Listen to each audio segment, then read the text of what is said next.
मराठी तडका आईची कढई या मराठी रेसिपी चॅनलमध्ये तुम्हा सर्वांचं पुन्हा एकदा स्वागत। आज आपण पुरणपोळीची रेसिपी बघणार आहोत। तर यासाठी आपल्याला पुरणाच्या चाळणीची पण गरज लागणार नाही आणि मिक्सरची पण गरज लागणार नाही।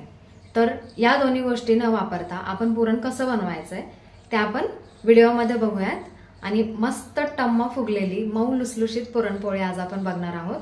तर व्हिडिओ तुम्ही नक्की शेवटपर्यंत बघा। सगळ्यात आधी आपण पीठ मळून ठेवूयात, म्हणजे आपलं पुरण तयार होईपर्यंत पीठ चांगलं मुरलेलं राहील। मी इथं 2 वाटी गव्हाचं पीठ घेतलेलं आहे। या 2 वाटी पिठामध्ये 8 ते 10 छोट्या छोट्या मीडियम साईजच्या पोळ्या आरामात होतात। पोळ्यांना छान रंग यावा त्यासाठी मी इथं अर्धा चम्मच हळद टाकलेली आहे, थोडंसं चवीनुसार मीठ घेतलं आहे आणि 1 चमचाभरचं तेल टाकायचं, मिक्स करायचं आणि थोडं थोडं पाणी घालून पीठ चांगलं मळून घ्यायचं। या प्रकारे सगळं मिक्स करून आता यामध्ये थोडं थोडंच पाणी घालायचं आणि पीठ चांगलं मळून घ्यायचं आहे। खूप कडक नाही मळायचं आहे, थोडंसं सॉफ्ट राहील असं पीठ मळायचं आहे। सगळ्यात महत्त्वाची स्टेप आहे आपलं पीठ मळणं, कारण जितकं पीठ चांगलं सॉफ्ट होईल तेवढी पुरणपोळी लाटताना तुम्हाला अजिबात त्रास होणार नाही। आपलं पीठ इथे मळून तयार आहे। याला थोडंसं तेल लावायचं आणि एक अर्धा तासासाठी झाकून ठेवायचं। तोपर्यंत हे चांगलं पीठ मुरेल आणि मऊ लुसलुशीत तयार होईल। त्याने पुरणाच्या पोळ्या एकदम भारी होतील। पुरणपोळीची चव वाढवण्याचं काम कटाची आमटी करते, पण ती रेसिपी आपण नेक्स्ट व्हिडिओमध्ये बघणार आहोत। कारण प्रत्येक आपण स्टेप बाय स्टेप बघत राहिलो तर हा व्हिडिओ खूप जास्त लांब होईल। त्यासाठी आज आपण फक्त पुरणपोळीची रेसिपी बघत आहोत आणि नेक्स्ट व्हिडिओ मी कटाची आमटी कशी बनवायची ती सांगेल। तर आता आपण डाळ शिजवून घेऊयात। मी 1 वाटी डाळ चांगली भिजत ठेवली होती 1 तास आधीपासून, ती चांगली भिजलेली आहे। आता त्याला थोडंसं शिजवून घेऊया। तर 1 ग्लास पाण्यामध्ये थोडीशी अर्धा चम्मच मी हळद घातली आहे आणि 1 चम्मच तेल घालायचं। आता यामध्ये ही सगळी डाळ मिक्स करायची आणि मीडियम गॅसवर 3 ते 4 शिट्ट्या करायच्या। कुकरमध्ये शिजवल्याने ती खूप छान अशी मऊसूद अशी तयार होते, खूप टाईम लागत नाही। याने ना तुमचा खूप टाईम बचत होईल। डाळ आधीच भिजवून घेतली आहे त्याच्यामुळे शिजायला जास्त टाईम पण लागणार नाही। तर आता कुकरचं झाकण बंद करायचं आणि शिट्ट्या काढून घेऊयात। पुरणपोळीचा स्वयंपाक म्हणजे सगळ्यांना खूप अवघड वाटतो, पण आजचा व्हिडिओ बघून तुम्हाला पुरणपोळीसुद्धा एकदम सोपी वाटायला लागेल, कारण यामध्ये जास्त टाईम लागणारच नाही आहे तुम्हाला। तुम्ही जेव्हा पातेल्यात शिजायला टाकता डाळ त्यावेळेस ना ती शिजण्यासाठी बराच वेळ घेते। आता ती कुकरला टाकल्यामुळे ती पटकन शिजते।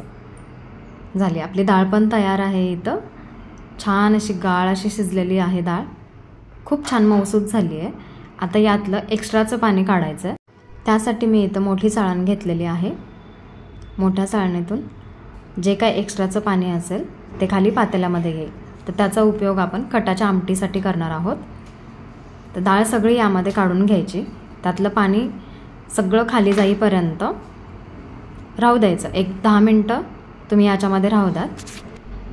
डाळीचं सगळं पाणी गळालं की आता तीच डाळ घ्यायची आणि कढईमध्ये तेल न घालता कढईमध्ये परतून घ्यायची। डाळीला जेवढं पाणी सुटलेलं आहे किंवा आपण परतताना अजून जे काही थोडंसं पाणी त्याच्यामध्ये असेल ते सगळं पाणी इथं आटवून घ्यायचं आहे। कंटिन्यू डाळ अशी हलवत राहायची आहे, जेणेकरून ती खाली चिटकणार नाही, करपणार नाही। बघू शकता आपली डाळ एवढी छान मऊसूद व्हायला लागली आहे की याला मिक्सरची आणि चाळणीची अजिबात गरज लागणार नाही। डाळ प्रॉपर चांगली मिक्स झालेली आहे, बारीक झालेली आहे। आता यामध्ये बडीशोप आणि इलायचीची पावडर घालायची, 1 चम्मच यामध्ये मिक्स करायची। ते झालं, याच प्रकारे अशीच मिक्स करत राहायची। आता डाळीतलं पाणी सुकलेलं आहे तर आपण यामध्ये गूळ घालूयात।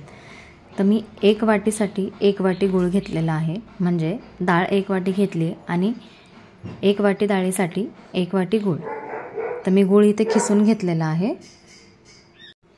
आता तो सगळा गूळ या गरम गरम डाळीमध्ये मिक्स करायचा आहे। गुळामुळे थोडंसं आता डाळीला पाणी सुटेल, तर घाबरायची अजिबात गरज नाही। त्याच कढईमध्ये त्याला परतत राहायचं आहे। जोपर्यंत पूर्ण पाणी आटणार नाही तोपर्यंत डाळ मीडियम गॅसवरच परतत राहायचं. फुल करायचं नाही, नाहीतर ते जळून जाईल. आपल्याला हे करपू द्यायचं नाही आहे. तुम्ही कंटिन्यू त्याला हलवत राहा. फुल गॅसवर केलास तर प्लीज लक्ष ठेवा, नाही तर डाळ गुळामुळे पटकन चिटकून राहील आणि ते निघणार नाही. आता बघू शकताय डाळ आणि गूळ चांगलं प्रॉपर मिक्स झालेलं आहे. रंग पण बदललेला आहे, बघू शकताय. पूर्ण असा गुळासारखा रंग आलेला आहे ह्याला, कारण मी डार्क रंगाचा गूळ घेतला आहे, त्यामुळे याचा कलर असा झाला आहे पुरणाचा. पुरण एकदम तयार आहे. आता हे साईडला काढायचं आणि त्याला थंड होऊ द्यायचं.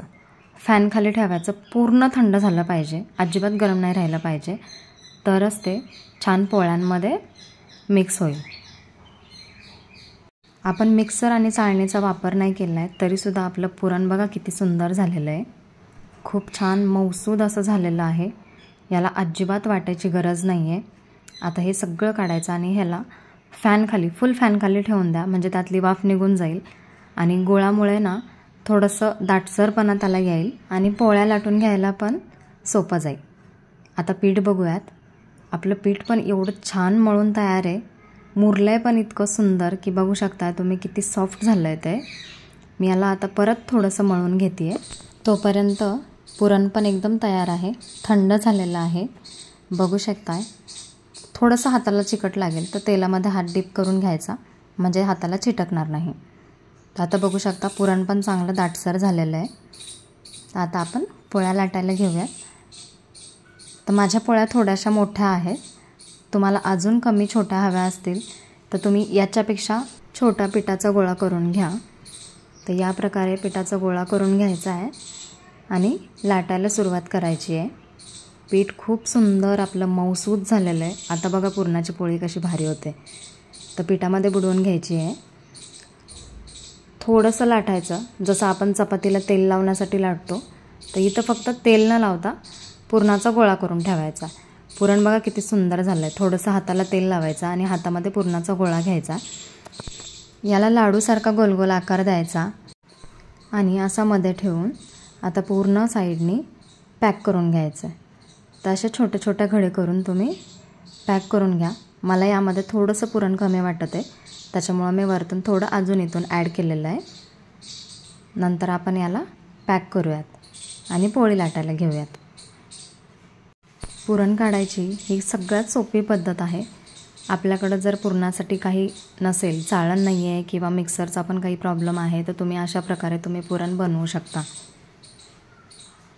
आता या प्रकारे पुरणाचा चांगला गोळा करायचा आहे आणि लाटायला घ्यायची पोळी.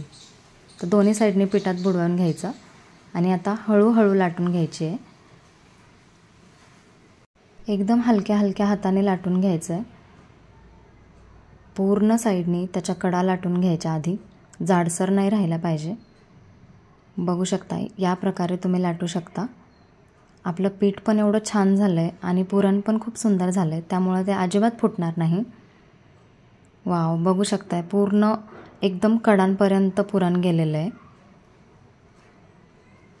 मस्त आपली पुरणाची पोळी तयार होते आहे.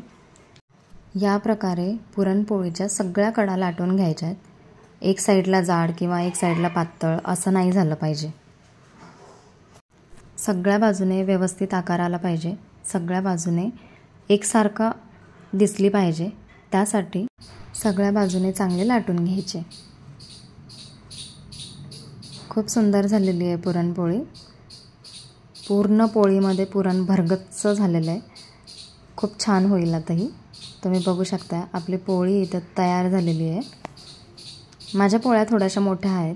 तुम्हाला कमी आकाराच्या करायच्या आहेत तर तुम्ही एकदम छोटा छोटा गोळा घ्या, म्हणजे तुम्हाला लाटता पण येतील. आता पहिली पोळी आपली तव्याला चिटकावी नाही, त्यासाठी काय करायचं, एक छोटा पिठाचा गोळा घ्यायचा, तेल लावायचं त्याला आणि पूर्ण तव्यावरती फिरवून घ्यायचा. याने ना आपली पोळी चिटकून राहणार नाही. आता बघा तुम्ही पोळी थोडीशी भाजायला लागली खालच्या साईडने की तुम्ही त्याच्या कडा रिकामा करा. कडा रिकाम्या केल्या उलटाने की त्याला पलटी मारायची. खालच्या बाजूने चांगली भाजू द्यायची. आता याला पलटी करायचं आणि दुसऱ्या साईडने पण भाजून घ्यायची. आता तुम्ही तेल किंवा तूप घ्या आणि पूर्ण साईडने लावून घ्या. पूर्ण वरच्या बाजूला तूप किंवा तेल लावून घ्या. मस्त रंग पण भारी आलेला आहे. आता बघू शकता आपली पुरणपोळी काय भारी तयार होते. पलटी करून या साईडने सुद्धा आपण तेल लावून घेऊया. तेल किंवा तूप जे काय तुम्हाला आवडतं ते. आहा, मस्त अशी टम्म फुगलेली पुरणपोळी आपली तयार झालेली आहे. बघू शकता काय सुंदर दिसते. खूपच छान झाली आहे. मस्त काटोकाट पुरणाने भरलेली आहे. रंग पण छान आलेला आहे. मऊसूद अशी झालेली आहे. दिसायला पण तेवढीच छान दिसते आणि खायला तर एकच नंबर लागते. तुम्ही ही रेसिपी नक्कीच ट्राय करा. साधी आणि सोपी, पटकन होणारी आहे. जास्त टाईम पण लागणार नाही. तुम्ही एकदा मला करून नक्कीच कमेंट करून सांगा कशी वाटली. खूप सुंदर. पूर्ण काठसुद्धा भाजले पाहिजे, अजिबात कच्ची नाही राहिली पाहिजे. या प्रकारे तुम्ही घडी करून दोन्ही साईडनी भाजून घ्यायची. मला थोडासा लालसर रंग आवडतो त्यामुळे मी अशी भाजली आहे, कारण ती अशी खायला एकच नंबर लागते. तुम्हाला माझी ही पुरणपोळीची रेसिपी कशी वाटली मला कमेंट करून नक्कीच कळवा. आणि हां, तुम्ही एकदा ट्राय करा. खूप साधी सोपी आहे, पटकन होईल. जे नवीन शिकणारे आहेत त्यांच्यासाठी पण ही साधी सोपी एकदम पटकन होणारी रेसिपी आहे. तुम्ही नक्कीच करा आणि मला कमेंट करून सांगायला विसरू नका. अजूनपर्यंत माझ्या चॅनलला सबस्क्राईब केलं नसेल तर प्लीज माझ्या चॅनलला सबस्क्राईब करा आणि बेल आयकॉनमध्ये ऑल बटनावरती क्लिक करा, म्हणजे माझ्या व्हिडिओच्या सगळ्या लिंक तुमच्यापर्यंत येत राहतील. आता मस्त गरम गरम खाऊन घ्या आणि हां, सगळ्यात महत्त्वाचं म्हणजे खुश राहा. पुन्हा एकदा भेटूयात आपण नवीन व्हिडिओसोबत. तोपर्यंत थँक्यू.